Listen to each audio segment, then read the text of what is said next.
பலனற்ற பாத்திரம் நானே, பழுதடைந்தேனே பலமுறை நானே. பலனற்ற பாத்திரம் நானே, பழுதடைந்தேனே பலமுறை நானே. கரம் தொட்டென்னை வனையும், உலகிற்கு ஒப்பாக மாற்றும். கரம் தொட்டென்னை வனையும், உலகிற்கு ஒப்பாக மாற்றும். பரமனே பரமனே பலமுறை வீழ்ந்தேனே. இயேசுவே இயேசுவே தேற்றியை மீட்டிடுமே. பலனற்ற பாத்திரம் நானே, பழுதடைந்தே பலமுறை நானே.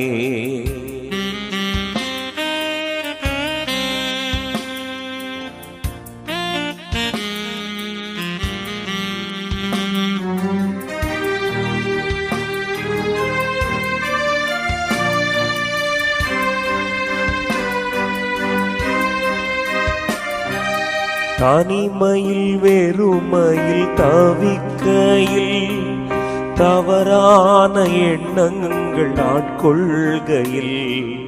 தனிமையில் வெறுமையில் தவிக்கையில், தவறான எண்ணங்கள் ஆட்கொள்கையில்.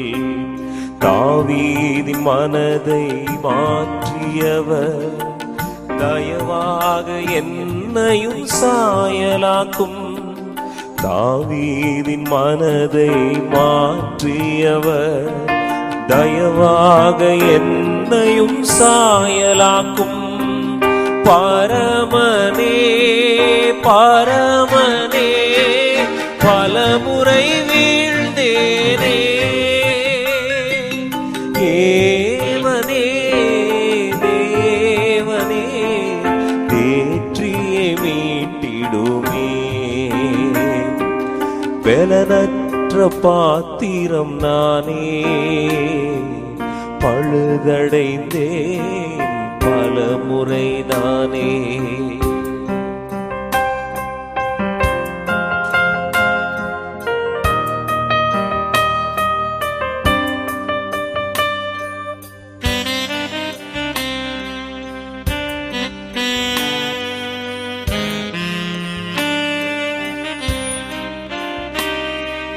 வேதனை வெறுப்பினில் வாடுகையில், வழியொன்றும் அறியாது அலைபாய்கையில்.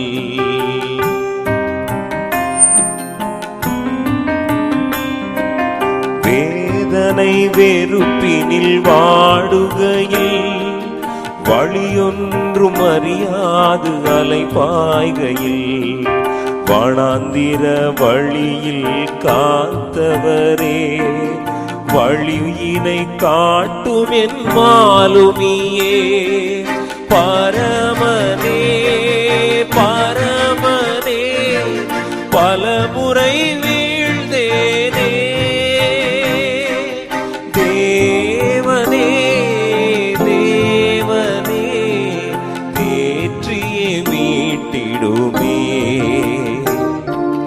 பலனற்ற பாத்திரம் நானே, பழுதடைந்தேன் பலமுறை நானே.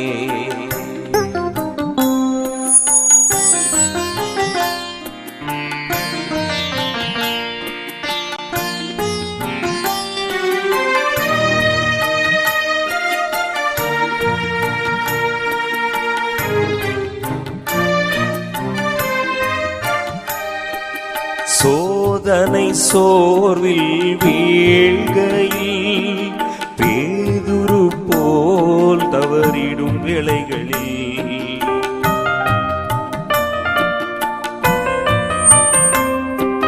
சோதனை சோர்வில் வீழ்கையில், பேதுரு போல் தவறிடும் வேளைகளில்.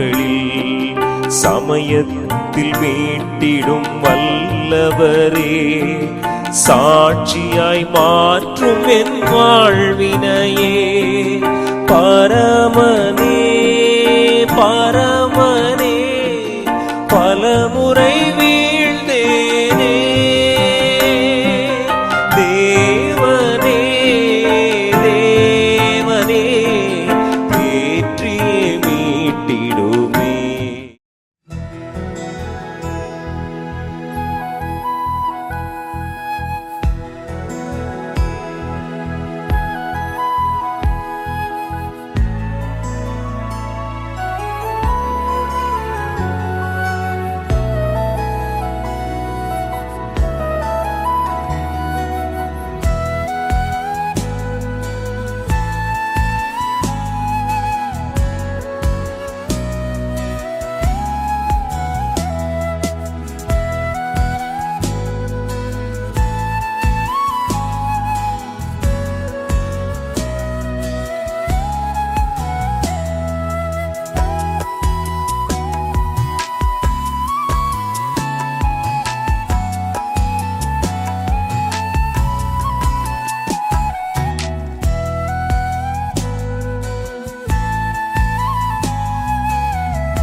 லூக்கா 23:12. முன்னே ஒருவருக்கொருவர் பகைவராயிருந்த பிலாத்துவும் ஏரோதுவும் அன்றைய தினம் சிநேகிதரானார்கள்.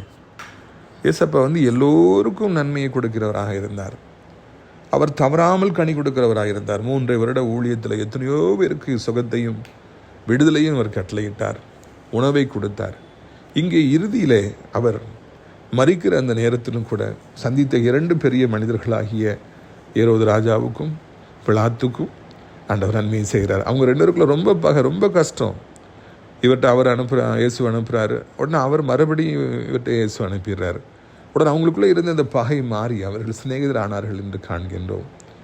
அந்த இறுதி மணித்துளிகளில் கூட ஏசப்பா மூலமாக இருவருக்குள்ளே இருந்த பகை உடைந்து சிநேகிதராக மறுபடியும் மாறிடுறாங்க. பிரியத்துக்குரியவர்களே, இயேசுடைய வாழ்க்கை கடைசி வரைக்கும் ஆசீர்வாதமாக இருந்தது. நம்ம மூலமாக, நம்முடைய வாழ்க்கையின் மூலமாக, நம்முடைய நடவடிக்கைகள் மூலமாக பகையினராக இருந்தவங்க நண்பர்களாக மாறி இருக்காங்களா? நம்ம குடும்பத்தில் நம்ம மூலமாக சமாதானம் வருதா, இல்லைன்னா சண்டை வருதா, பிரிவினை வருதா? எங்கே போனாலும் நம்ம போனாலே அவங்க எல்லாம் ஒன்று சேர்ந்துருவாங்கிற அளவிற்கு நம்முடைய வாழ்க்கை இயேசுவை போல் இருக்கிறதா? இல்லை காலை வச்சவொடனே பிரச்சனை வந்துடும், இவன் காலை வச்சவொடனே எல்லாரையும் பிரிச்சிருவான் என்று சொல்லி நம்மை குறித்து சொல்லுகிறார்களா? பிரியத்துக்குரிய நாமும் சமாதான உடையவர்களாக இருக்கணும். நம்ம சந்திக்கிறவங்களும் சமாதான உடையவர்களாக இருக்கணும். ராஜாக்களிலிருந்து கடைநிலை ஊழியர்கள் வரைக்கும் எல்லோரும் பிரிஞ்சிருக்கவங்க ஒன்று சேரணும். அதுக்காகவே நம்ம அழைக்கப்பட்டிருக்கிறோம். கர்த்தர் அப்படிப்பட்ட கிருபைகள் நம்ம அனைவருக்கும் தருவாராக. ஆமென்.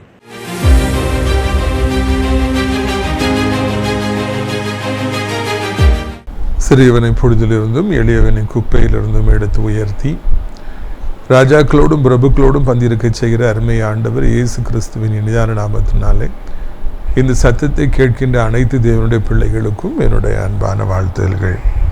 நீங்கள் கோடா கோடியை பெருகுவீர்களாக, உங்கள் பிள்ளைகள் கோடா கோடியை பெருகுவார்களாக என்று வாழ்த்துகிறேன். பிரியத்துக்குரியவர்கள், நாளை தினத்தில் கர்த்தருக்கு சித்தமானால் நாசரேத் தேவனுடைய மாளிகையில் வைத்து நம்முடைய விடுதலையின் கூட்டம் காலை 10 மணிக்கு நடைபெறும். ஆயிரக்கணக்கான ஜனங்கள் மாதந்தோறும் வந்து அந்த கூட்டத்தில் பங்கு பெறுகின்றார்கள், ஆறுதல் அடைகின்றார்கள். கூட்டம் 1 மணிக்கு முடிஞ்ச உடனே எல்லாருக்காகவும் தனித்தனி ஜெபங்கள், சிறப்பு ஜெபங்கள் ஏறெடுக்கப்படுகின்றன. நான் மத்தியில் இருப்பேன். இந்த பக்கத்தில் தேவனால் வல்லமையாய் பயன்படுத்தப்படுகிற கோயம்புத்தூர் அன்னூரை சார்ந்த ஜோசப் அண்ணன் அவர்களும், இந்த பக்கத்தில் நாசிரியர் ஜெபஜாம்பவான் மிகவும் அனுபவம் வாய்ந்தவர்கள், பல வருடமாக கர்த்தருடைய பணியை முழு நேரமாக செய்கின்ற வரவேல் சேகரையா அவர்கள் 3 பேரும் இணைந்து மக்களுடைய விடுதலைக்காக ஜெபிப்போம். பல மணி நேரங்களாய் காத்திருந்து ஜெபித்து மக்கள் செல்கிறார்கள். அனைவருக்கு இயேசு விடுதலை தருகிறார். நீங்களும் வந்து பங்கு பெற வேண்டும் என்று உங்களை அழைக்கின்றேன். அனைவருக்கும் மெய்ஞானபுரம் யோவானன் தலைமையில் சமைத்து சுவையான உணவு பரிமாறப்படும். அதே தேவனுடைய மாளிகைக்குள்ளாக அடைக்கலான் குருவி எனப்பட்ட ஒரு ஆவிக்குரிய முதியோர் இல்லம் இருக்கின்றது. அங்கே தினந்தோறும் சிறப்பு ஜெபங்கள் ஏறெடுக்கப்படுகின்றது. அங்கு இருப்பவர்களுக்கு ஆறுதல் கொடுக்கப்படுகின்றது. பிரியத்துக்குரியவர்களே, ஆவிக்குரிய முதியோர் இல்லத்தை தேடுகிறவர்கள் எத்தனை பேர் இருக்காங்க, அவங்களுக்கு இன்னும் தெரியல இப்படிப்பட்ட ஒரு இடம் இருக்குன்னு சொல்லி. மிகப்பெரிய இடம். எப்போ ஆறுதல் வேணாலும் தேவனுடைய மாளிகையில் போய் ஜெபிக்கலாம். பிரியத்துக்குரியவர்களே, அங்கே வந்து தினந்தோறும் சிறப்பான உணவுகள் பரிமாறப்படுகின்றன 3 வேளையும். இதை கேட்டுக்கொண்டிருக்கிறவர்கள் நீங்கள் தெரிந்தவர்களுக்கு சொல்லி அனைவரை அழைத்து கொண்டு வரும்படியாக அன்போடு நான் கேட்டுக்கொள்கிறேன். இந்த நாளில் நம்முடைய பிரயோஜனத்திற்காக லூக்கா 23வது அதிகாரம் 6வது வசனம் முதல். கலிலேயா என்பதை பிலாத்து கேட்டபொழுது, இந்த மனுஷன் கலிலேயனா என்று விசாரித்து அவர் ஏரோதின் அதிகாரத்துக்கு உள்ளானவர் என்று அறிந்து அந்நாட்களில் எருசலேமில் வந்திருந்த ஏரோதுவினிடத்தில் அவரை அனுப்பினான். ஆண்டவர் சந்தித்த 2 பெரிய மனிதர்கள் என்கிற தலைப்பிலே நான் இந்த நாளிலே உங்களிடத்தில் பேசும்படியாக விரும்புகிறேன். முதல் தலைவராக பிலாத்து இருக்கின்றார். இயேசுவை சிலுவையில் அறைய வேண்டும் என்று அனுமதி பெறுவதற்காக அந்த நாட்களிலே முழு அதிகாரத்தோடு இருந்த பிலாத்திடத்தில் தான் பிரதான ஆசாரியர்களும் வேதபாரகர்களும் பரிசேயர்களும் சதுசேயர்களும் இவரெல்லாம் ஊழியம் செய்கிறவங்க. தங்களை மாதிரியே ஊழியம் செய்ய வந்த ஆண்டவர் இயேசு கிறிஸ்து மீது பொறாமை கொண்டு தங்களால் அவரை மாதிரி அற்புதம் செய்ய முடியல, அதிசயம் செய்ய முடியல, அவருக்கு வர்ற மாதிரி நமக்கு கூட்டம் வர்றதில்லைங்கிற பொறாமையினால் என்ன செஞ்சாங்க, இவர்கிட்ட போய் ஒப்பு கொடுத்துருக்காங்க. கொலை பண்ணணும், இவரை சிலுவையில் அடித்து கொலை பண்ணணும், பெரிய கலகத்தை ஏற்படுத்துகிறாரு, அப்படி சொன்னார் இப்படி சொன்னாருன்னு சொல்லி இல்லாத பொல்லாத பழிகளை சொல்லி அவரை கொலை செய்ய வேண்டும் என்று பிலாத்திடத்தில் அனுமதி கேட்குறாங்க. பிலாத்து பார்த்துக்கிட்டே இருக்கிறாரு. இவர் கலிலேயன்னு சொன்ன உடனே அப்படின்னா அந்த ஏரோது ராஜா எப்படிப்பட்டன்னு உங்களுக்கு தெரியும். அந்த ஏரோதுட்ட இவரை அனுப்பிடுங்க, அவர் என்ன செய்கிறான்னு பார்ப்போம்னு சொல்லி ஏரோதுட்ட அனுப்புங்கன்னு சொல்லி சொல்கிறாரு. அந்த டைம் பார்த்து அங்கே ஏரோது ராஜா வந்திருக்கார், எருசலேமில் தான் அவர் இருக்கார். அதனால் அவர்கிட்ட அனுப்புங்கன்னு சொல்லி அந்த பிலாத்து எனப்பட்ட மிகப்பெரிய பதவியில் இருந்தவர் அனுப்பினார் என்று நாம் வாசிக்கின்றோம். முதலாவது நாம் சந்திக்கின்ற இந்த பிலாத்து எனப்பட்டவர், அவருக்கு எல்லா அதிகாரமும் இருந்தாலும் கலிலேயன் என்ற ஒன்று இது என்னுடைய அதிகாரம் கிடையாது, அதான் பிலாத்துடைய அதிகாரம் தானே, அவர் மன்னிக்கணும் ஏரோது ராஜாவுடைய அதிகாரம் தானே, அவர் வரை இப்போ வந்திருக்காருல்ல, அவர்கிட்ட அனுப்பிடுங்க. அவர் ஒரு நீதிமானாக அந்த இடத்தில் நடந்து கொள்வதை பார்க்கிறோம். அவ்வளோ பெரிய பதவியில் வந்தாலும், அவ்வளோ அதிகாரம் இருந்தாலும் அவர் அவசரப்படாதவராக, நீதி நியாயமுடையவராக, அவருக்கெல்லாம் அதிகாரம் இருக்கப்போ அவர்கிட்ட கொடுத்துருங்கன்னு சொல்லி அவர்கிட்ட ஒப்பு கொடுக்குறார். அவர் நேர்மை தவறாமல் நூலை பிடித்து எடுத்தது போல அவர் சரியான பாதையில் அங்கே கடந்து போகின்றார். மிகப்பெரிய அதிகாரத்தில் இருப்பவர்களும் ஒரு சிலர் இது போல நேர்மை உடையவர்களாக இருப்பார்கள். சரியானபடிக்கு அவர்கள் பேசுவார்கள், சரியானபடி காரியங்களை நடப்பிப்பார்கள், அநியாயமாக எதையும் செய்ய மாட்டார்கள், அநியாயமாக இல்லையா எதையும் எடுத்துக்கொள்ள மாட்டார்கள். நீதி நேர்மையை அவர்கள் பின்பற்றுவார்கள். கர்த்தரை அறிந்தவர்கள் மாத்திரமல்ல, கர்த்தரை அறியாதவர்களும் எத்தனை பேர் இதுபோல நீதி நேர்மை நிறைந்தவர்களாக இருக்கின்றார்கள். தங்களுக்கு தான் எல்லாம் கிடைக்கணும், தங்களுக்கு தான் எல்லாம் வரணும், தனக்கு தான் பெயர் வரணும் அப்படின்னு சொல்லிட்டு எவ்வளோ பேர் எவ்வளோ போட்டி போடுறாங்க. அந்த கல்வெட்டில் தான் பேரை வைக்கலன்னு எவ்வளோ சண்டை வருது, போஸ்டர்ஸில் என் பேரை ஏன் வைக்கலன்னு சொல்லி எவ்வளோ சண்டை போடுறாங்க.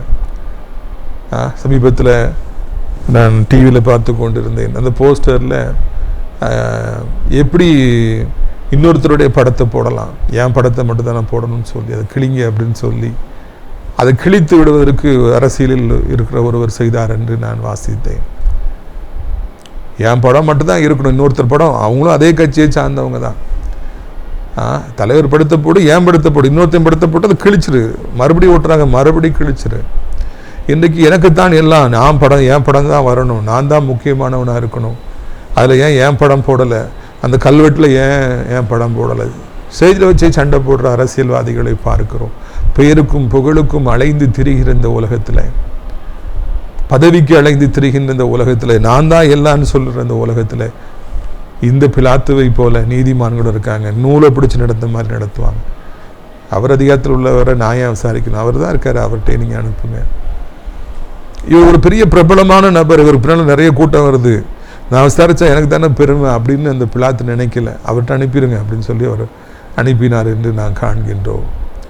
இதுக்குரியவர் நம்முடைய பெயரை கொண்டு வருவதற்கு, நமக்கு புகழை உண்டு பண்ணுவதற்கு நாம போராட வேண்டாம். நோட்டீஸில் என் பேரை ஏன் போடலை, அவன் படத்தை ஏன் போட்டிருக்கான், இவன் படத்தை ஏன் போட்டிருக்கிறான், அப்படிப்பட்ட எண்ணங்கள் எல்லாம் நமக்கு வேண்டாம். பதவி நமக்கு பெரிதானது அல்ல, நாம் அதை கொண்டு வரவும் இல்லை, போகும்பொழுது அதை கொண்டு போவதும் இல்லை என்பதை நாம் மறக்கக்கூடாது. அதுபோல் ஒருத்தர் டிவியில் பேட்டி கொடுக்கும் பொழுது பக்கத்தில் எத்தனை பேர் தலையை வைத்துக்கொண்டு தன்னுடைய முகத்தையும் காண்பித்து விட வேண்டும் என்று எவ்வளவு போராடுவதை பார்க்கின்றோம். ஊழியத்தின் பாதையிலே நான் சென்ற பொழுதும் நம்முடைய ஊழியத்தில் அப்பவுமே எங்கே போய் மெசேஜ் எடுத்தாலும் வீடியோ கேமரா வச்சு நம்ம எடுப்பது வழக்கம். அப்போது அந்த ஊரில் உள்ள ஒரு சில நபர்கள் எல்லாம் தன்னுடைய முகத்தை காண்பிக்கணும், என்னை எடுங்க என்று சொல்லி சொன்னதை நான் பார்த்திருக்கிறேன். அவர்களுக்கு 70 வயது இருக்கும், 80 வயது இருக்கும், ஆனாலும் கூட சிறு பிள்ளைகளை போல இருப்பதை காண்கிறோம். பிரியத்துக்குரியவர்களே, இப்படிப்பட்ட உலகப்பிரமான ஆசைகள் நமக்கு வேண்டாம். கர்த்தர் நம்மளை ஒய்த்தணும்னு நினைச்சா ஒய்த்தட்டும், கர்த்தர் நம்மளை டிவியில் கொண்டு வரணும்னு நினைச்சா டிவியில் கொண்டு வரட்டும், ஆண்டவர் நமக்கு பதவியை கொடுக்கணும்னு நினைச்சா பதவியை கொடுக்கட்டும். நாம இழுத்து பிடிக்க வேண்டாம், நாம அடம் பிடிக்க வேண்டாம், நான் மாத்திரம்தான் போட்டோவில் வரணும், நான் மாத்திரம்தான் நோட்டீஸில் இருக்கணும்னு சொல்ல வேண்டாம். அதுவெல்லாம் இந்த உலகத்தாருடைய காரியங்கள் என்பதை நாம் அறிய வருகிறோம். அங்கே அந்த பிலாத்து அங்கே ஏரோதிடத்தில் இவரை அனுப்புகிறான். இங்கேருந்து மொத்தமாக பிலாத்துட்டு வந்த கூட்டம் எல்லாம் அப்படி மொத்தமாக ஏரோதிட்ட போகுது. ஏரோது ராஜா அங்கே இருக்கின்றார். அப்போ அவர்கிட்ட போன உடனே என்ன நடக்குது பாருங்கள். 8வது வசனம். ஏரோது இயேசுவை குறித்து அநேக காரியங்களை கேள்விப்பட்டிருந்ததினாலும் அவரால் செய்யப்படும் அடையாளங்களை பார்க்க வேண்டும் என்று விரும்பியிருந்ததினாலும் அவரை காணும்படி வெகு நாளாய் ஆசை கொண்டிருந்தான். அந்தபடி அவரை கண்டபொழுது மிகவும் சந்தோஷப்பட்டு அநேக காரியங்களை குறித்து அவரிடத்தில் வினாவினான். அவரோ மறுமொழியாக அவனுக்கு ஒன்றும் சொல்லவில்லை. இன்னொரு பக்கம் பிரதான ஆசாரியர் வேதபாரகரும் அவர் மேலே பிடிவாதமாய் குற்றம் சாட்டிக்கொண்டு நின்றார்கள். ரொம்ப நாளாக இந்த ஏரோது ராஜாவுக்கு இயேசுவை காண வேண்டும் என்ற ஆசை. ஏன்னா இயேசு மிகப்பெரிய ஆண்டவர், அவர் நிறைய அடையாளங்கள் அற்புதங்களை செய்கிறாருங்கிற செய்தி இந்த ஏரோது ராஜாவுக்கு வந்துக்கிட்டே இருக்குது. ராஜாக்கிட்ட சொல்லாமல் இருப்பாங்களா? இங்கே நடக்கிறது எல்லாத்தையும் ராஜாட்ட போய் சொல்லுவாங்க. முதல்வராக இருக்கட்டும், அமைச்சர்களாக இருக்கட்டும், எம்எல்ஏக்களாக இருக்கட்டும், எம்பிக்களாக இருக்கட்டும், அங்கே தொகுதியில் அவங்களுடைய ஆளுகையில் இருக்கிற முக்கியமான நிகழ்ச்சிகள்லாம் போய் அவங்கள்ட்ட போய் ரிப்போர்ட் பண்ணிக்கிட்டே இருப்பாங்க. அதுக்குன்னே ஆட்களை நியமிச்சிருப்பாங்க. ஏரோது ராஜாவுக்கும் அப்படிதான் அந்த செய்தியெல்லாம் போகுது. இயேசு நிறைய அடையாளங்கள் செய்கிறார், அற்புதங்களை செய்கிறார். எனக்கு அவரை நான் காண வேண்டும் என்று வாஞ்சியாக இருக்கிறேன்னு அவர் காத்திருக்கிறார். அது நானும் வருது. இப்போ ஏசப்பா அதிசயம் செய்கிறவராக வரல, அற்புதம் செய்கிறவராக வரல, ஒரு குற்றவாளியாக வராரு. என்ன ஒரு கொடுமை பார்த்தீங்களா? அவரை ஒரு தீர்க்கதரிசியாக மக்கள் சொன்னார்கள். அவரின் பின்பு ஒரு பெரிய கூட்டம் வந்தது. அன்றைக்கெல்லாம் ஏரோது பார்க்கணும்னு நினைச்சார், முடியல. இப்போ இயேசுவை ஒரு குற்றவாளியை கொண்டு வந்திருக்கிறாங்க, கையை கட்டி கொண்டு வந்திருக்கிறாங்க, தலை குனிஞ்சு நிற்கிறாரு, அவரை கொல்லணும்னு சொல்லிக்கிட்டு இருக்கிறாங்க. அந்த நேரத்தில் இயேசுவை அவரிடத்துல கொண்டு வருகிறார்கள். இவருக்கு அதெல்லாம் டிஃபரன்ஷியேட் பண்ணுற அளவுக்கு அறிவு இல்லை. ஒரு குற்றவாளியாக கொண்டு வந்திருக்காங்க, நிறைய அடிச்சிருக்காங்க, சிறுவர் அடிக்கணும்னு சொல்கிறாங்க. அவரோட நிலைமை அவ்வளோ மோசமாக இருக்குது. அதெல்லாம் அவர் பார்க்கல. நான் இந்த இயேசுவை பார்க்க வேண்டும் என்று ஆசையாக இருந்தேன். அவருக்கு அதான் என்ன, அவருக்கு ரொம்ப கேள்வி கேட்குறாரு. அதை பற்றி என்ன, இதை பற்றி என்ன, நீர் குஷ்டரோகியில் சுகமாக்கினீர், அதை எப்படி சுகமாக்கினீர், நீர் மறித்தவனை உயிரோடு எழுப்பதான் சொல்கிறாங்களே, அது உண்மைதானா, அதை எப்படி நீங்கள் சுகமாக்கினீர், நீர் கண்ணு தெரியாதவங்க கண்ணெல்லாம் திறந்து விட்டீராமே, அது எப்படி முடவன் நடந்தான, அந்த ஆசையாக ஏரோது ராஜா கேட்டாராம், எல்லாத்தையும் கேட்டாராம். ஐயா, சிச்சுவேஷன் எப்படி இருக்குங்கிறத ஒரு மிகப்பெரிய ஒரு மனிதனுக்கு கண்டுபிடிக்க முடியலையே. அவர் அதெல்லாம் சந்தோஷமாக சொல்கிற ஒரு நிலைமையிலே இருக்கார். அவர் தன் வாழ்க்கையில் இறுதி கட்டத்தில் நிற்கின்றார். ஒரு பெரிய கூட்டம் திரளாய் கூடி அவருக்கு விரோதமாக குற்றம் சமாளிச்சிட்டு இருக்கு. இவர் நீர் அந்த அற்புதம் செஞ்சிட, இந்த அற்புதம் செஞ்சிட, நான் ரொம்ப நாள் அவங்கள பார்க்கணுன்றது, அது எப்படி இது எப்படின்னு சொல்லி ஆர்வமாக கேட்டுட்டு இருந்தாரா.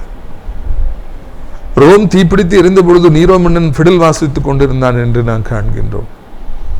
எவ்வளவு பேர்களுக்கு சுற்றுப்புற சூழ்நிலைகளை அறிவதற்கான அறிவில்லாமல் போய்விடுவதை பார்க்கின்றோம். இவ்வளவு பெரிய ராஜாவுக்கு, இவ்வளவு பெரிய மனிதனுக்கு இயேசு என்ன நிலைமையில் இருக்கிறார் என்று புரியவில்லையே. இந்த கேள்விகளை எல்லாம் கேட்க வேண்டிய நேரமா இது ஐயா? மரண தருவாயில் நிற்கிற ஒரு மனுஷன்ட்ட போயிட்டா இந்த மாதிரி காரியங்கள்லாம் கேட்டுட்டு இருக்கிறீங்க. என்ன செஞ்சிருக்கணும் ஹேரோது ராஜா? உங்களை பற்றி நல்லா நான் கேள்விப்பட்டிருக்கிறேன், உன் மேலே இப்படி இல்லாத பொல்லாத பழியை சுமத்திட்டா வந்திருக்காங்க, ஓடுங்களை இவரை பற்றி எனக்கு தெரியும், ஓடுங்களேன்னு சொல்லி விரட்டி அடிச்சுட்டு லத்தி சார்ஜ் பண்ணிட்டு, போலீஸ்காரங்க நிறைய பேர் லத்தி சார்ஜ் அடிக்கிறேன், அது மாதிரி அடிங்களா எல்லாத்தையும் அடிங்க அப்படின்னு சொல்லி எல்லாத்தையும் அடித்து விரட்டிட்டு அவரை விடுதலை செஞ்சு அவர்கிட்ட இப்போ ஒரு கூலாக கேட்டிருந்தேன், ஐயா இப்படி உங்களை பற்றி கேள்விப்பட்டேன்னு கொஞ்சம் சொல்லுவீங்களான்னு கேட்டிருந்தேன், அவரோட சொல்லியிருக்கலாம். ஆனா இவருக்கு அதெல்லாம் இவர் பிடிச்சு வச்சிருக்காங்களே, கொல்ல போறாங்களெல்லாம் அவருக்கு அதெல்லாம் தெரியவே இல்லை. எனக்கு ஆசையா இருக்குது, நீ சொல்லுவோம் அதை எப்படி இது எப்படி. இதுதான் இந்த நாளிலே நான் கண்டுகொள்ள பெரிய ஒரு தீங்காக இருக்கிறது.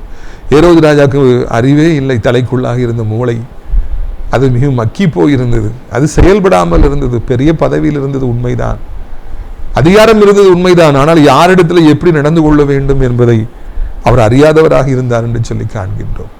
இதை இயேசு அங்கே மரியாளும் மார்த்தாளும் தன் சகோதரனை இழந்து அழுது கொண்டிருந்த பொழுது, ஊரே அழுத பொழுது அவரும் சேர்ந்து அழுதார். அந்த நேரத்தில் போயிட்டு அவர் வேற எதுவும் ஜோக் அடிச்சுட்டு இருக்கல, இல்லைன்னா அது எப்படி இது எப்படின்னு சொல்லி சந்தோஷமாக கேட்கல. அவங்க அழுறதை பார்த்தோன்னா அவரும் அந்த இடத்துல அழுதார். அதுதான் இயேசு. ஆண்டவருக்கு சமயோசித புத்தி இருந்தது. அவருடைய சூழ்நிலையை உணர்ந்து கொள்கிற, தன்னுடைய பிரச்சனையாய் பார்க்கிற, அவருடைய பிரச்சனை தன்னுடைய பிரச்சனையாய் பார்க்கிற ஒரு நல்ல இருதயம் இருந்தது. இங்கு இயேசுடைய பிரச்சனை தன்னுடைய பிரச்சனையாய் பார்க்கிற அறிவு அவனுக்கு இல்லாமல் இருந்தது. ஹேரோது ராஜா தான், ஆனா அவனுக்கு அந்த அறிவு இல்லை. இயேசப்படைய பிரச்சனையை புரிந்து கொள்வதற்கோ, அது தன்னுடைய பிரச்சனையை பார்ப்பதற்கோ, அந்த பிரச்சனையிலே தானும் ஒரு பங்கெடுத்து அவரை எப்படியாவது வெளியே கொண்டு வர நினைக்கிறதுக்கோ அவருக்கு அறிவில்லாமல் போய்விட்டது. எந்த நேரத்தில் எதை செய்ய வேண்டும், எந்த நேரத்தில் எதை பேச வேண்டும், ஒரு இடத்துல எப்படி நடந்து கொள்ள வேண்டும் என்பதை அறியாமல் வாழற எவ்வளவு கோடி மக்கள் இந்த பூமியில் இருக்கிறாங்க. சோகமா இருக்கிறவங்ககிட்ட போயிட்டு ஜோக் அடிச்சு விளையாடிக்கிட்டு இருக்கிறவங்க, எல்லாத்தையும் இழந்து போனவங்ககிட்ட கதை பேசிட்டு இருக்கவங்க, அவங்க என்ன நிலைமையில இருக்காங்க, மன நிலைமையில இருக்காங்க, ஐயா அவங்க எவ்வளவு கஷ்டத்துல இருக்காங்க, அவங்ககிட்ட போயிட்டு இப்படிலாம் பேசினா அது அவங்களுக்கு எடுபடுமா, இது சரிப்படுமா, அப்படிலாம் சிந்திப்பதற்கான ஆற்றல் இல்லாமல் வாழ்கிற எவ்வளவு பேர்களை காண்கிறோம். நாம் அப்படிப்பட்டவர்களா இருந்துடக்கூடாது. இந்த ஏரோது மாதிரி நம்ம ஒரு காலம் இருந்துடக்கூடாது. இயேசுவை இறுதி நேரத்தில் போய் எல்லாவற்றையும் சந்தோஷமாய் கேட்டு பார்த்து ஆசைப்பட்டு அதை எப்படி இது எப்படின்னு நானே அந்த மாதிரி அறிவில்லாதவர்களாய் நாம் வாழ்ந்து விடக்கூடாது. மாறாக நாம் எப்பொழுதுமே அறிவானவர்களாக, நிதானிக்கிறவர்களாக, ஒருவர் என்ன சூழ்நிலையில் இருக்கிறார் என்பதை முதலாவது ஸ்டடி பண்ணிவிட்டு அதன் பிறகு அதுக்கு ஏற்றபடி வாழ்கின்றவர்களாக இருக்கணும். இவர்கிட்ட என்னென்னமோ கேட்கிறாரு அவர் ஒன்றும் பேச மாட்டேங்கிறார், அமைதியா இருக்கிறார். ஆண்டவர் இயேசு கிறிஸ்து எதை செய்தாலும் ஒரு காரணம் உண்டு ஐயா. இவ்வளவு பெரிய ராஜா, இவ்வளவு அதிகாரத்தில் இருக்கிறாரு, நினைச்சா அவரை காப்பாத்தலாம். அப்போ இவரும் உட்கார்ந்து எல்லாத்தையும் சொல்ல ஆரம்பிச்சாரா? அப்படி செஞ்சு இப்படி செஞ்சு நீ விட்டுருங்கன்னு சொல்லி சொன்னார். ஒன்றும் சொல்லல, அவர் அமைதியாக நிற்கின்றார். இதே நேரத்தில் இன்னொரு பக்கம் இதை பயன்படுத்தி கொண்டு இவர் அமைதியாக இருக்க இந்த ராஜா கோவம் வருங்கிறது அவங்க புரிஞ்சுக்கிட்டு மக்கள்லாம் சேர்ந்துட்டு குற்றம் சுமத்தி கொண்டே நின்றார்களாம். எப்படியாவது சிலுவையில் அறையும் சொல்லி குற்றம் சுமத்திக்கிட்டே இருந்தாங்க. அதை செஞ்சார், இதை செஞ்சார், ஒரு கொன்றுங்க. ஒரு பக்கம் குற்றம் சுமத்தி கொண்டே இருக்கிற மக்கள் சூழ்நிலையை புரிஞ்சுக்கிறாங்க. இவர் அமைதியா நிற்காரு, அவனுக்கு கோவம் வரும்னு சொல்லி ராஜா கோவம் தெரிஞ்சு குற்றம் சுமத்திட்டே இருக்காங்க. ஒரு பக்கம் கேள்வியவர் கேட்டுட்டே இருக்காரு, இன்னொரு பக்கம் ஆண்டவரும் அமைதியாக நின்று கொண்டே இருக்கின்றார். அவர் இதெல்லாம் கவலைப்படுறவரே கிடையாது. இயேசு ஏன் அமைதியாக நின்றார்? அவருக்கு ஒன்று தெரியும், நம்ம எப்படி இது என்ன கேட்டாலும் நமக்கு சிலுவையில் அறையப்படுறதுக்கு தான் நம்ம வந்திருக்கிறோங்கிறது புரிஞ்சுக்கிட்டு அவர் அவங்க அமைதியா இருக்கிறார். இன்னொன்றை நாம் காண்கிற பொழுது இந்த ஏரோது மிகவும் பாவம் நிறைந்தவன். அவன் தன் சகோதரன் மனைவியாகிய பிலிப்புடைய மனைவியை வைத்திருந்து அதை யோவான் ஸ்நானகன் குறை சொன்னபடியினாலே, தவறு என்று சொன்னபடினாலே சிறையில் அடைத்தவன். ஏரோதுடைய மகள் டான்ஸ் ஆடி பிறந்தநாள் அன்னைக்கு என்ன வேணும்னு கேட்கிறாரு. யோவான் ஸ்நானனுடைய தலை வேணும்னு சொல்லி தாய் சொல்லி அவ சொன்ன உடனே தலையை அறுத்து கொடுத்தவன். அது பிற்பாடு இயேசுடைய காலத்துக்கு பிறகு முக்கியமான சீசர்களை கொலை செய்தவன். இவன் ஒரு பயங்கரமான அயோக்கியன். ஏரோது ராஜா ஒரு கொடுங்கோலன். எனவேதான் அவர் என்ன கேள்வி கேட்டாலும் ஆண்டவருக்கு பதில் சொல்லவே இல்லை, அமைதியாக இருக்கின்றார். ஏன் நாம் பதில் சொல்லணும்? நீ முழுவதும் பாவத்தினால் நிறைந்திருக்கிறாய், உனக்கே நான் பதில் சொல்லணும்னு சொல்லிட்டு அவனுடைய பாவங்களை கண்டு ஆண்டவர் அவனுடைய வாழ்க்கையிலே அவனுக்கு ஒரு செய்தியை கொடுக்கிறார். நீ நல்லவனாக இருந்தாலும் தானப்பா உனக்கு பதில் சொல்லுவேன். நீ உன்னை திருத்திக் கொள்ள மாட்டாயா? உனக்கு கிடைத்திருக்கிற இந்த நேரத்திலாவது உனக்கு சமாதானத்துக்கு ஏற்றவைகளை நீ சிந்திக்க மாட்டாயா என்று ஆண்டவர் அவனுக்கு ஒரு பாடத்தை சொல்லிக் கொடுக்கின்றார். அமைதியாக நிற்கின்றார். நீ மனம் திரும்பு என்கிற செய்தியை அந்த நேரத்தில் ஆண்டவர் அவனுக்கு கொடுக்கின்றார். ஏரோதுக்கோ அதை புரிந்து கொள்கிற பக்குவமே இல்லை. அவர் நிற்கிற நிலைமையும் புரியவில்லை. இயேசு அமைதியாக இருப்பது மூலமாக தனக்கு என்ன செய்தியை சொல்லுகிறார் என்பதையும் புரிந்து கொள்வதற்கான ஆற்றலும் அவனுக்கு இல்லை. அநேக நேரங்களில் இயேசு ஏன் அமைதியாக இருக்கின்றார்? நாம் எவ்வளவோ ஜெபித்தும், எவ்வளவோ கேட்டும், எவ்வளவோ போராடியும், எவ்வளவோ உபவாசம் செய்தும், எவ்வளவோ இரவு முழுவதும் ஜெபித்தும் இயேசு ஏன் அமைதியாக இருக்கின்றார்? ஒன்று நமக்கு ஏன் பதில் சொல்வதில்லை என்று நமக்கு புரிந்து கொள்வதில்லை. அந்த ஆற்றல் நமக்கு இருப்பதில்லை. ஏதாவது ஒரு காரணம் இருக்கும். ஆண்டவர் ஏதோ ஒன்றை நமக்கு சொல்ல வருகிறார். ஏதோ ஒரு காரியத்தில் நம்ம தவறி இருக்கின்றோம். ஏதோ ஒரு காரியத்தில் நாம் ஆண்டவருக்கு பிரியமில்லாமல் நாம் வாழ்ந்து கொண்டிருக்கிறோம். அது தவறு, இது தவறு, இதை விட்டுவிடு, அதை விட்டுவிடு என்று சொல்வதற்காகத்தான் நாம் எவ்வளவு ஜெபித்தாலும் ஆண்டவர் பதில் சொல்லாமல் இருக்கின்றார். ஏரோது எவ்வளவு கேட்டாலும் அங்கே ஆண்டவர் பதில் சொல்லாமல் இருந்தார். உன் சமாதானத்துக்கு ஏற்றவைகளை சிந்திக்க மாட்டாயா? நீ இன்றைக்காவது மனம் திரும்ப மாட்டாயா? ஏரோது ராஜாவுக்கும் ஆண்டவர் ஒரு சந்தர்ப்பத்தை கொடுத்தார். அவன் நியாயத்தீர்ப்பு நாளிலே நீர் என்னை தேடி வரவில்லை, எனக்கு நீர் சத்தியத்தை சொல்லவில்லை என்று சொல்லி அவன் சொல்ல வரக்கூடாது அல்லவா? எனவே ஏரோதுக்கும் ஒரு சந்தர்ப்பத்தை கொடுத்தார். பிலாத்துக்கும் ஒரு சந்தர்ப்பத்தை ஆண்டவர் கொடுத்தார். பிலாத்து நீதிமானாக இருந்த அவருக்கு ஒரு சந்தர்ப்பத்தை கொடுத்தார். பிலாத்து இறுதியிலே அவர் தப்பிப்பதற்காக எவ்வளவோ போராடுகின்றார். மனைவி இந்த நீதிமானை கொண்டு விடாதீரும், அவர் நிமித்தமாய் நான் சொப்பனத்தில் பாடுபட்டு செய்தியை சொன்ன உடனே எப்படியாவது காப்பாற்றணும், பரபாசுக்கு பதிலாக இவருக்காக விடுதலை பண்ணிரட்டுமா, எவ்வளவோ போராடி பார்க்கிறார். முடியல. இறுதியில கைகளை கழுவி அவர் தன்னை நீதிமானாக காத்து கொண்டார். பரலோக ராஜ்யத்துக்கு நிச்சயமாய் பிலாத்து பிரவேசித்திருப்பார். அந்தோ ஏரோது அவன் பாவியாக நித்திய ராஜ்யத்தில் இன்றைக்கு அவன் நரகத்தின் ஆக்கிரைக்கு ஒப்பு கொடுக்கப்பட்டிருப்பான். தனக்கு கிடைத்த சந்தர்ப்பத்தை ஏரோது எனப்பட்ட அந்த மிகப்பெரிய மனிதன் அங்கே வீணடித்து விட்டான். பிலாத்தும் மிகப்பெரிய பதவி இருந்தால் தன்னை தேடி வந்த சந்தர்ப்பத்தை பயன்படுத்தி கொண்டார். இரண்டு பெரிய மனிதர்கள், ஒரு மனிதனோ ஆண்டவரை ஏற்றுக்கொண்டார். ஆண்டவருக்கு தனக்கு கொடுத்த சந்தர்ப்பத்தை பயன்படுத்தி அவரை காப்பாற்ற முயற்சித்து தன்னை குற்றமில்லாதபடி பாதுகாத்துக் கொண்டார். இன்னொரு மனிதனோ அறிவே இல்லாதவனாக ஆண்டவரிடத்துல பல கேள்விகளை கேட்டவனாக, பிறகு இதே ஏரோது பதில் சொல்லணும்னு அவரை பரியாசம் பண்ணி மினுக்கான வஸ்திரத்தை உடுத்தி கிண்டல் பண்ணி அனுப்பினான். கோபம், நான் கேட்ட கேள்விக்கு பதில் சொல்லல. அதுதான் அவனுடைய இறுதி யாத்திரை. அதுதான் அவனுக்கு இறுதியாக கொடுக்கப்பட்ட சந்தர்ப்பம். கடைசியாக ஒரு சந்தர்ப்பம் தேடி வந்திருக்குது. அதுலயும் அவன் மனம் திரும்பல. அதுலயும் அவன் பரியாசம் பண்ணி சிரிச்சு ராஜாங்கிறதுல அவன் நித்திய ஆக்கினைக்காக ஒப்புவிக்கப்பட்டான். பிரித்துக்கு இயேசு நித்தியாக ஆக்கினைக்காக ஒப்பு கொடுக்கப்படலை.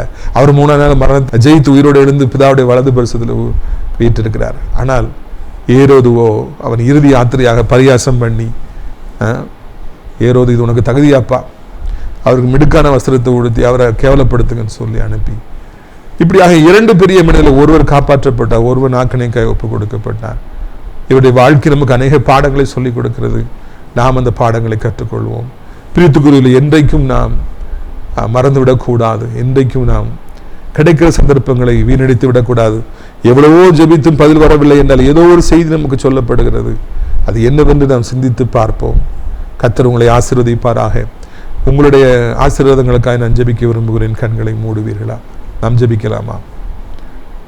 ஜெபிக்கலாம். அப்பா பிதாவே, வானத்துக்கும் பூமிக்கும் ஆண்டவரே, ஜோதிகளின் பிதாவாகிய தெய்வமே, இந்த அருமையான நாளிலும் கூட ராஜா 2 பெரிய மனிதர்களை குறித்து நாங்கள் சிந்தித்தோம். ஒரு பெரிய மனிதன் பிலாத்து தன்னை காப்பாற்றி கொண்டார். தனக்கு கிடைத்த சந்தர்ப்பத்தை அவர் பயன்படுத்தி கொண்டார். இயேசுவிடத்தில் பேசி நீதிமான் என்று கண்டுபிடித்தார்.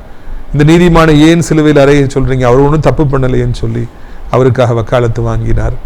ஆண்டவரே தன் கைகளை கழுவி அந்த குற்றத்துக்கு தன்னை நீங்களாக்கி கொண்டார். பரலோக ராஜ்யத்துக்கு அவர் சுதந்திரவாளியானார். அப்பா ஏரோதுவோ அவன் ஆண்டவரை சிறிதளவும் ஏசப்பாவுடைய சூழ்நிலையை புரிந்து கொள்ளாதபடி, ஆண்டவரை தோத்திரம் ஐயா, அங்கே எவ்வளவோ முட்டாள்தனமாக பேசியதையும் இயேசு அமைதியாக நின்றபொழுது தனக்கு என்ன செய்தியை கொடுக்கின்றார் என்பதை அவன் புரிந்து கொள்ளாதவனாக இருந்தான் என்று நாங்கள் காண்கிறோம். கர்த்தாவே, நீரே எங்களுக்கு ஞானத்தையும் புத்தியும் தாரும். எதற்காக மௌனமாக இருக்கிற என்பதை கண்டுபிடித்து எங்களை திருத்திக் கொள்ள, சரிப்படுத்திக் கொள்ளும் பொழுது உங்களுடைய கரங்களிலிருந்து ஆசீர்வாதங்களை பெற்றுக்கொள்ள உதவி செய்யுங்க. வியாதி வேண்டாம்ப்பா, ஒருவரால் அதை தாங்க முடியாது. வியாதி வந்த பிறகு எந்த சந்தோஷம் கிடையாது. வியாதியினால் எத்தனை பேர் வாலிபதியில் மறித்து போயிட்டு இருக்கிறாங்க. நீங்கள் அப்படிப்பட்டவர்களை எல்லாம் சந்தித்து கர்த்தாவே அவர்களை நீரும் பிள்ளைகளை மாற்றிக்கொள்ளும்படியாக, அவர்களுக்கு தகப்பனை பதில் சொல்லும்படியாக, அவரை காப்பாற்றும்படியாக, பழைய வாழ்க்கை, பழைய மகிமை, பழைய அழகு, பழைய பலனை கொடுத்து மறுபடியும் சம்பாதிக்க போக, படிக்க போக, மறுபடியும் ஒரு உற்சாகம் இருக்க உதவி செய்யுங்க. சாசு பிடித்து ஒரே ரூமுக்குள்ளே பூட்டிகிட்டு இருக்கிற எவ்வளவோ பேர்கள் உண்டப்பா. அவருடைய வாழ்க்கை வாலிபம் எல்லாம் வீணாகி போய் கொண்டிருக்கிறது. பெற்றோர்கள் ஆண்டவரை புலம்பி கொண்டிருக்கிறாங்க, அழுது கொண்டிருக்கிறாங்க. அப்படிப்பட்டவர்களை சந்தித்து கர்த்தாவே நீர் அவர்களுக்கு புத்தி தெளிய வைத்து அந்த ஆவிகளை துரத்தி அவர்களை நார்மலாக்க வேண்டும் என்று கெஞ்சுகிறோம். எதிர்பாராத விபத்தினாலே முதுகெலும்பில் அடிபட்டு ராஜா நடக்க முடியாமல், இடுப்பு கீழே உணர்வு இல்லாமல், நெஞ்சிலிருந்து உணர்வு இல்லாமல் இருக்கிற எவ்வளவோ பிள்ளைகள் உண்டு. இறைவா நீரே அவர்களை காப்பாற்றி இழந்து போன அந்த உணர்வுகளை அவர்களுக்கு கொடுத்து மறுபடியும் அவர்கள் நடக்க வைக்க முடியாது ஜெபிக்கணும். கழுத்தில் ஓட்டை போட்டு சாப்பாடு கொடுக்குறாங்க, வயிற்றில் ஓட்டை போட்டு சாப்பாடு கொடுக்குறாங்க. ஸ்ட்ரோக் வந்து நடக்கவே முடியறதில்லை. ஆண்டவர் எவ்வளவோ வியாதிகளால் ஆஸ்பத்திரிலையும் வீட்லேயும் தவிச்சிட்டு இருக்கிறாங்கப்பா. நீங்கள் தான் அவர்களுக்கு எப்படியாவது உதவி செய்யணும்.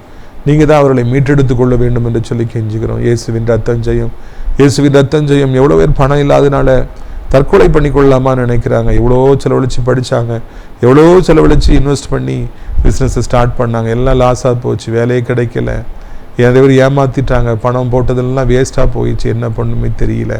அப்படிப்பட்டவர்களை கைவிடாதையும் ராஜா. வட்டி கடன் வாங்கி திருப்பி செலுத்த முடியாமல் அவமானப்பட்டு நிற்கிற பிள்ளைகள், தேவைகள் மத்தியில் நிற்கிறவர்கள், இந்த தேவனுக்கு இவனுக்கு இவ்வளோ தேவை இருக்கு, நான் என்ன பண்ணுவேன்னு சொல்லி தவிக்கிறவங்க, அவர்களுக்கெல்லாம் நீர் உதவி செய்து அவர்களை காப்பாற்ற வேண்டும் என்று கெஞ்சுகிறோம். வயசாயிடுச்சு, என்னை பார்க்கறதுக்கு யாருமே இல்லையே, என்னை நேசிக்க யாருமே இல்லைன்னு சொல்கிற ஒவ்வொருவருக்கும் கர்த்தர் நீங்கள் உதவி செய்யுங்க. ஆண்டவரை வாலிபத்தின் பாவங்கள், போதை அடிமைத்தனங்கள், மொபைல் அடிமைத்தனங்கள், ஆண்டவரை பல பாவங்களை சிக்கியிருக்கிற பிள்ளைகள் ஒவ்வொருவரையும் கர்த்தாவை நீர் சந்தித்து விடுவிக்க வேண்டும் என்று சொல்லி கெஞ்சுகிறோம். ஏசப்பா சோத்திரையா, சோத்திரையா, சோத்திரமப்பா. இந்த உலகத்தில் காணப்பட்ட அத்தனை பேர்களையும் ஆசீர்வதியும். முக்கியமாக ஏசப்பாவுடைய பிள்ளைகள், உமக்காய் பயந்து வாழ்பவர்கள், பைபிளை தூக்கிட்டு ஞாயிற்றுக்கிழமை சர்ச்சைக்கு போகிறவங்க, ஊழியத்துக்கு போகிறவங்க, ஆராதனையில் பங்கேற்கிறவங்க ஒவ்வொருவரையும் கர்த்தர் ஆசீர்வதியும். வெட்கப்படாதபடி காத்துக்கொள்ளும். அவர்களுக்கு விரோதமாய் உருவாக்கப்பட்ட ஆயுதங்கள் வாய்க்காமலே போகட்டும். நான் ஸ்ரீ திராட்சை பழத்தோட்ட ஊழியர்களை நேசிக்கிறேன். நாள்தோறும் நிகழ்ச்சிகளை பார்க்கிற, அறிமுகப்படுத்துகிறேன். ஆண்டவரை அடைக்கலான் குறைய முதியோரிடத்தை காணிக்கையாலும் ஜெபத்தினாலும் தாங்கிற ஒவ்வொரு நல்ல உள்ளத்தையும் ஆசீர்வதிங்க. ஆண்டவரை இந்த செய்தியை கேட்ட ஒவ்வொருவரையும் ஆசீர்வதிங்க. இயேசுவின் மூலம் ஜெபிக்கிறோம் நல்ல பிதாவே, ஆமென். என் ஆத்துமாவை கர்த்தரை சோத்திரி, என் முழு உள்ளமே அவருடைய பரிசுத்த நாமத்தை சோத்திரி. என் ஆத்துமாவை கர்த்தரை சோத்திரி, அவர் செய்த சகல உபகாரங்களையும் நீ ஒருபொழுதும் மறவாதே, ஆமென். கர்த்தராகிய இயேசு கிறிஸ்துடைய கிருபையும் பிதாவாகிய தேவனுடைய அன்பும் பரிசுத்தாவிடைய அந்யோன்ய ஐக்கியமில்லாத பிரசன்னம் உங்கள் அனைவரோடு என்றைக்கு சதா காலங்களிலும் நிலைத்திருப்பதாக. லேலுயா, லேலுயா, லேலுயா.